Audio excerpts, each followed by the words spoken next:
kelompok 6 ingin menjelaskan hasil dari kunjungan ke Bali Tri. Perkenalkan, nama saya Kurotunida Maulidia dengan akhiran NIM 063. Perkenalkan, nama saya Alifa Ilmalana Algifari dengan akhiran NIM 094. Perkenalkan, saya Yogi Gunawan dengan akhiran NIM 44. Perkenalkan, nama saya Cindy dengan akhiran NIM 061.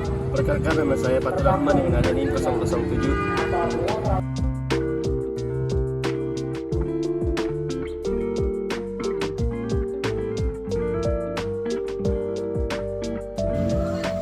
Di sini saya akan menjelaskan mengenai informasi umum Bali Tri. Balai Penelitian Tanaman Industri dan Penyegar atau biasa disebut dengan Bali Tri merupakan sebuah institusi pemerintah Indonesia di bawah Pusat Penelitian dan Pengembangan Perkebunan yang terletak di Jalan Raya Pakuwon kilometer 2 Parungkuda, Sukabumi. Di Bali Tri ini tentunya memiliki visi, yaitu menjadi institusi penelitian berkelas dunia yang menghasilkan inovasi teknologi unggul tanaman industri dan penyegar untuk mewujudkan perkebunan modern berbasis sumber daya lokal. Selain memiliki visi, tentunya Bali Tri ini mempunyai misi. Yang pertama, menghasilkan inovasi teknologi unggulan tanaman industri dan penyegar. Yang kedua, meningkatkan kualitas dan optimalisasi sumber daya penelitian tanaman industri dan penyegar. Dan yang ketiga, mengembangkan dan meningkatkan jaringan kerjasama iptek di tingkat nasional dan internasional. Balai Penelitian Tanaman Industri dan Penyegar mempunyai tugas melaksanakan penelitian tanaman industri dan penyegar dengan beberapa sarana pendukung, diantaranya ada kebun percobaan, yaitu Kebun Pakuwon Parungkuda Sukabumi yang memiliki luas 154,6 hektar. Lalu ada KP Gunung Putri memiliki luas 5 hektar berada pada ketinggian 1450 meter di atas permukaan laut, tipe iklimnya D dan jenis tanah andosol. Selanjutnya ada laboratorium. Laboratorium terpadu berdiri pada tahun 2014 dimaksudkan untuk mengakomodir dan mewadahi ketiga laboratorium di lingkup Bali Tri. Selanjutnya ada laboratorium tanah dan tanaman, merupakan sarana untuk mendukung pelaksanaan kegiatan analisis kimia tanah, fisiologi tanaman, uji kualitas pupuk atau organik dan anorganik, dan analisis fisika tanah. Selanjutnya ada laboratorium proteksi tanaman, merupakan sarana untuk mendukung pelaksanaan penelitian hama dan penyakit tanaman, serta formulasi pestisida nabati dan agen hayati untuk pengendalian hama dan penyakit tanaman, karet, kopi, dan kakao. Selain terdapat kebun dan laboratorium, di Bali Tri juga memiliki perpustakaan. Pengelolaan perpustakaan di Bali Tri menerapkan teknologi informasi. Koleksi informasi perpustakaan Bali Tri berupa koleksi tercetak, digital maupun daring. Koleksi tercetak meliputi buku, jurnal, laporan kegiatan balai, dan sebagainya. Selanjutnya saya akan menjelaskan mengenai pohon tanaman karet pada saat kunjungan ke Bali Tri.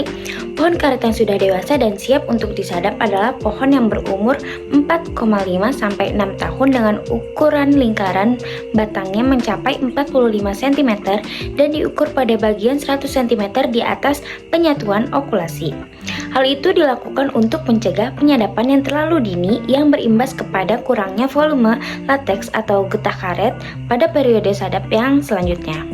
Waktu yang baik untuk melakukan penyadapan adalah saat kondisi turgor masih tinggi, yaitu pada pagi hari, tepatnya pukul 5:45 sesuai dengan waktu daerah masing-masing. Frekuensi penyadapan juga dibedakan berdasarkan umur setelah dimulai penyadapan. Pada 2 tahun pertama penyadapan, sebaiknya dilakukan penyadapan sebanyak 3 hari sekali. Pada tahun setelahnya baru bisa dilakukan penyadapan sebanyak 2 hari sekali. Cara penyadapan yang baik adalah mengiris kulit pohon karet sampai batas kambium atau batas antara kulit karet dengan kayu dari bagian kiri atas ke bawah kanan membentuk jalur aliran lateks dengan kemiringan sekitar 30 derajat. Panjangnya lintasan irisan lateks juga hanya setengahnya dari lingkarannya saja. Biasanya, pohon karet akan tetap mengeluarkan lateks selama 1-3 jam setelah penyadapan dan semakin lama waktu, semakin banyak pula lateks yang dihasilkan. Selanjutnya, jangan lupa menempatkan wadah penampungan lateks berada tepat di jalur tetesannya karena jika tidak tepat, lateks akan tercecar keluar. Setelah lateks berhenti dikeluarkan dari pohon karet, kita bisa menggunakan beberapa jenis pupuk yang mempercepat proses pembekuan karet. Pembibitan kopi. Nah, untuk di Balitri ini memiliki 3 jenis kopi, yaitu yang pertama Arabica, Robusta, dan Liberica. Nah, dari ketiga jenis kopi ini memiliki perbedaan yang jelas, yaitu dari rasa dan morfologinya. Nah, optimal tumbuhnya di ketinggian 1000 mdpl. Nah, jika dari kurang dari itu, tumbuhnya kurang optimal. Nah, untuk bibit yang siap disalurkan harus melewati beberapa proses.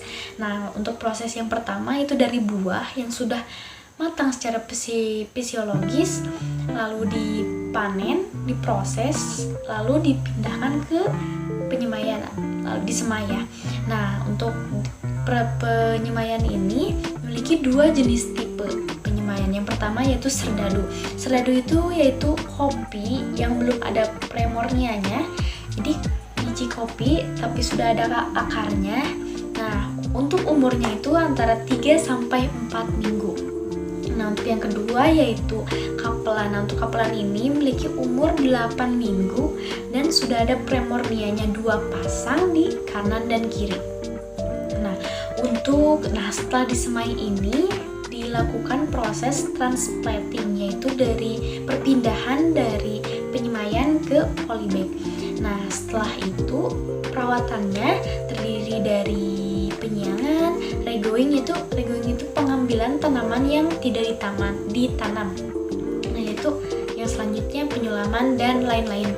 Nah, untuk bibit yang siap disalurkan kepada petani antara 6 sampai 12 bulan. Tapi Menteri Pertanian mengatakan bahwa 4 sampai 12 bulan itu sudah bisa. Akan tetapi Balitri ini memiliki kriteria bibit yang bisa disalurkan, yaitu si bibit ini harus memiliki sertifikasi. Jadi bibit ini harus mendapati bibit yang sangat bagus. Nah, kriteria Balitri itu sendiri yaitu dari tingginya sekitar 15 cm, batangnya 0,2 cm, dan daunnya itu memiliki 2 pasang kanan dan kiri. Nah, itu kriteria Balitri. Nah, jadi jika sudah memenuhi kriteria tersebut, maka bibit tersebut siap untuk disalurkan kepada petani. Apa sih itu pasca panen? Pasca panen merupakan salah satu proses yang dilakukan oleh prosesor setelah masa panen. Berbagai macam teknik yang dilakukan untuk menciptakan efek cita rasa pada biji kopi mentah. Secara garis besar, teknik yang dilakukan meliputi rambang, drying, sortir, dan kemas, sehingga hasil akhirnya adalah green bean atau biji kopi yang mentah yang siap di roasting oleh para roaster.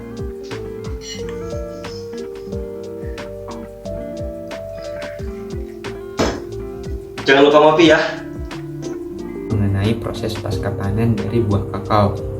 Biji kakao merupakan bahan dasar untuk olahan pembuatan coklat. Jika biasanya petani menjual bijinya seharga 25.000 sampai 30.000 per kilo, maka dengan dilakukan pengolahan pasca panen, nilai jualnya akan lebih tinggi dari harga jual biji per kilonya. Adapun produk olahan yang bisa dibuat dari coklat tersebut yaitu coklat bubuk, coklat bar, coklat pasta, dan mungkin olahan baru lainnya. Seperti hasil saya kemarin kunjungan di Balai Penelitian Tanaman Industri dan Penyegar, Badan Penelitian dan Pengembangan Pertanian atau Balitri, yang menjelaskan bagaimana proses pengolahan pasca panen pada biji kakao untuk dijadikan olahan coklat.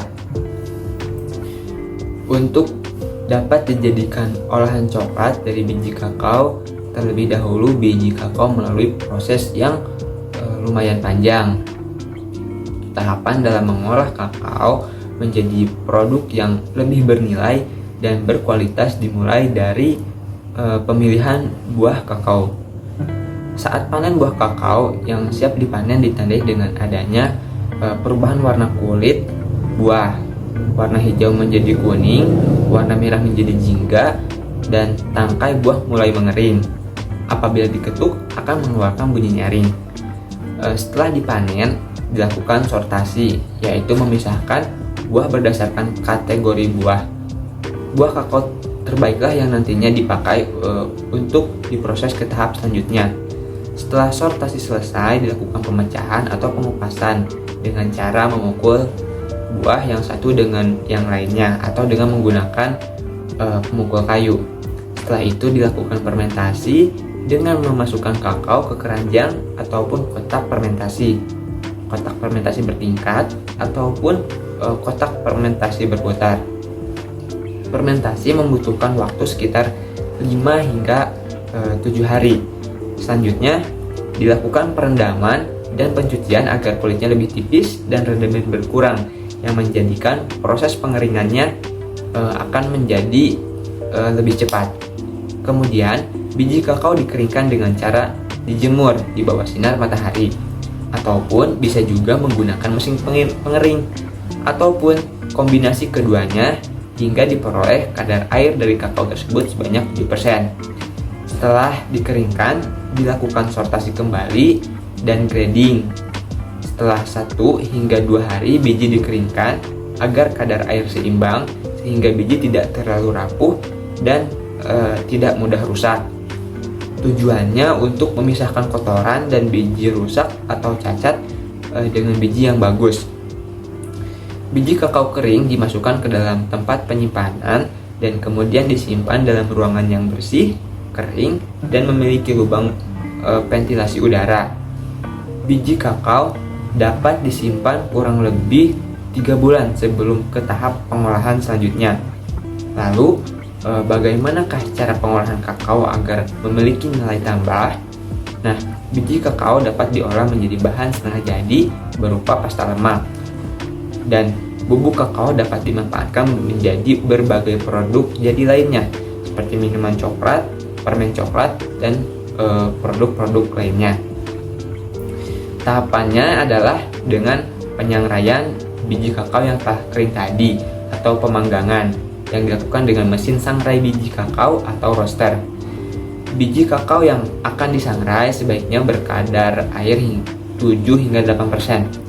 Waktu penyangraian berkisar 30 menit sebanyak 5 kg dan waktu pendingin optimum berkisar antara 8 hingga 10 menit. Pemisahan kulit biji dilakukan karena biji kakao sajalah yang dijadikan untuk ke proses selanjutnya. Pemisahan kulit biji kakao dapat dilakukan dengan menggunakan mesin pengupas kulit biji kakao atau yang disebut dengan disheller. Biji kakao yang telah terpisah dari kulitnya disebut nibs. Selanjutnya dilakukan pemastaan dengan menghancurkan nibs tersebut menjadi ukuran tertentu sehingga dapat dihancurkan menjadi pasta cair kental. Penghancuran tersebut dilakukan dengan menggunakan mesin pemasta kasar kakao. Nah, tahap selanjutnya adalah proses pengempaan. Pengempaan ini tujuannya untuk memisahkan lemak atau dari pasta kasar sehingga diperoleh lemak dan bungkil kakao.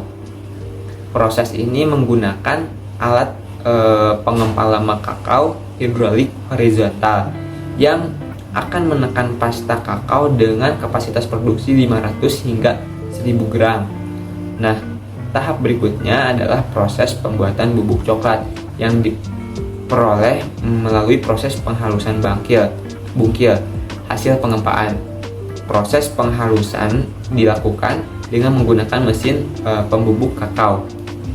Untuk memperoleh ukuran yang seragam, setelah penghalusan bubuk coklat tersebut yang diperoleh perlu dilakukan pengayakan dengan menggunakan alat pengayak. Bubuk kakao halus yang lolos ayakan merupakan produk yang siap dijual untuk bahan dasar pembuatan makanan coklat lainnya ataupun dijadikan minuman coklat siap seduh dengan penambahan gula dan susu sesuai proporsi yang diinginkan.